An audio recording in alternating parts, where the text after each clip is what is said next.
जय श्री कृष्णा।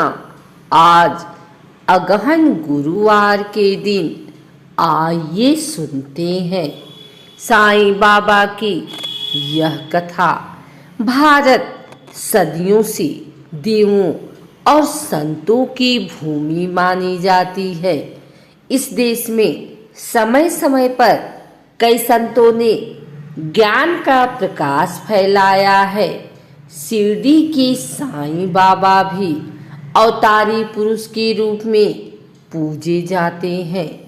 शिरडी के साईं बाबा की चमत्कारी शक्तियों के बारे में बहुत सी कथाएं हैं। साईं बाबा के पूजन के लिए गुरुवार का दिन सर्वोत्तम माना जाता है। साईं व्रत कोई भी कर सकता है। साईं बाबा जात पात या कोई भेदभाव नहीं मानते थे।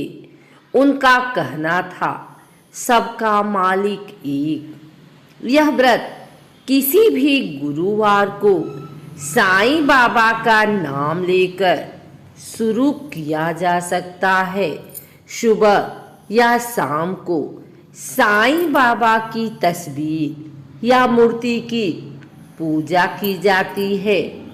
किसी आसन पर पीला कपड़ा बिछाकर उस पर साईं बाबा की तस्वीर रखें। पूजा के लिए पीले फूल या हार का प्रयोग करें।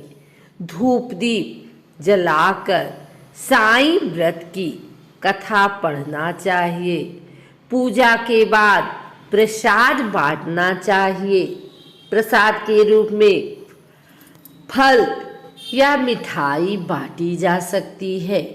शिरडी के साईं बाबा के व्रत की संख्या 9 हो जाने पर अंतिम व्रत के दिन 5 गरीब व्यक्तियों को भोजन कराना चाहिए और दान करना चाहिए।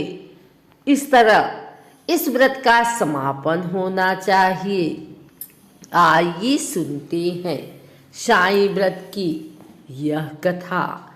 कोकिला बहन और उनके पति महेश भाई शहर में रहते थे।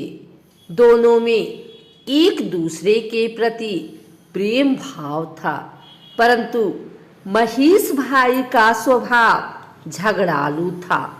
दूसरी तरफ कोकिला बहन बहुत ही धार्मिक स्त्री थी। भगवान पर विश्वास रखती थी। धीरे धीरे उनके पति का धंधा रोजगार ठप हो गया। कुछ भी कमाई नहीं होती थी। महेश भाई अब दिन भर घर पर ही रहते और अब उन्होंने गलत राह पकड़ ली थी। अब उनका स्वभाव पहले से भी अधिक चिड़चिड़ा हो गया था। एक दिन दोपहर को एक वृद्ध महाराज दरवाजे पर आकर खड़े हो गए। चेहरे पर गजब का तेज था और आकर उन्होंने दाल चावल की मांग की।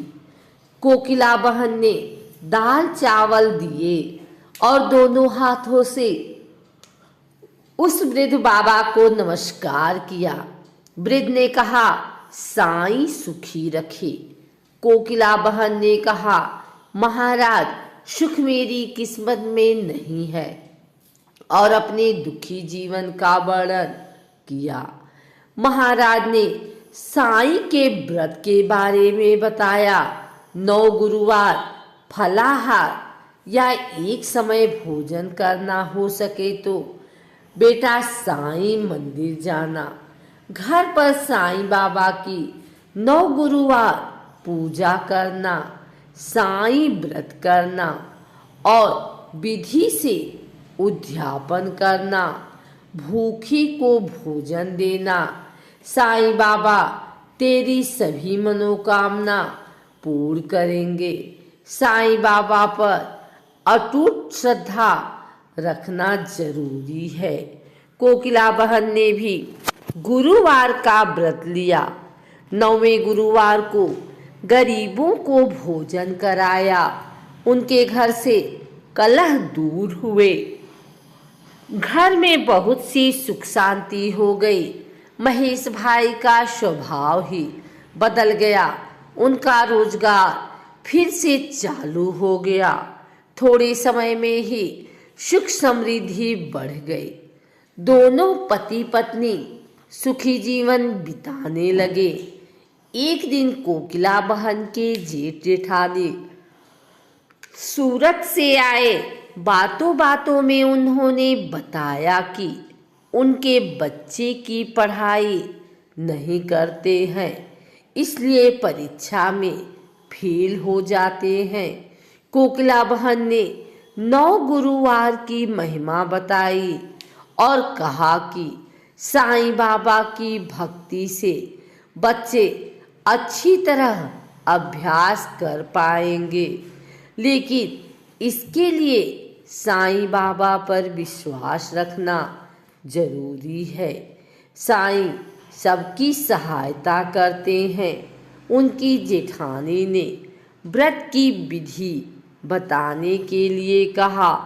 कोकिला बहन ने कहा उन्हें वह सारी बातें बताए जो खुद उन्हें वृद्ध महाराज ने बताई थी। सूरत से उनकी जेठानी का थोड़े दिन में पत्र आया कि उनके बच्चे साईं व्रत करने लगे हैं और बहुत अच्छी तरह से पढ़ते हैं। उन्होंने भी व्रत किया था। इस बारे में उन्होंने लिखा कि उनकी सहेली की बेटी शादी साईं व्रत करने से बहुत ही अच्छी जगह तय हो गई है। उनके पड़ोसी का गहनों का डब्बा गुम गया था, जो अब वापस मिल गया है। ऐसे कई अद्भुत चमत्कार हुए थे। कोकिला बहन ने समझा कि साईं बाबा की महिमा अपरंपार है।